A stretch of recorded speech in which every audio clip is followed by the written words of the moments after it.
শেষ ঠিকানা যদি 3.5 হাত মাটি হয়, তাহলে কিসের তো ক্ষমতার দাপট? ভোর 5টায় মৃত্যু, সকাল 6টায় জানিয়ে দেওয়া হবে মাইকে, 8টায় শেষ গোসল করানো হবে, 9টায় তোমাকে নতুন কাপড়ে সাজানো হবে, জোহরের নামাজের পরে তোমার আলিশান বাড়ি থেকে বের করে নিয়ে যাওয়া হবে, 2টায় তোমার জানাজার নামাজ পড়ানো হবে, 2:30টায় তোমাকে কবরে নামিয়ে ফেলা হবে। মাটি দেওয়া শেষ হয়ে গেলে কেউ তোমার জন্য দোয়া করবে, আর কেউ চলেও আসবে।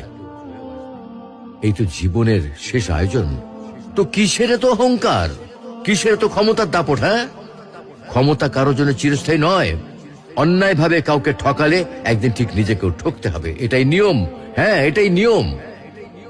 ভোরের সূর্যোদয়ের আলোতে যে পৃথিবী আলোকিত হয়, সন্ধ্যার সূর্যাস্তে তা আবার হারিয়ে যেত দেখি। অসত্য দিয়ে সত্যকে কখনো ঢেকে রাখা যায় না। প্রকৃতি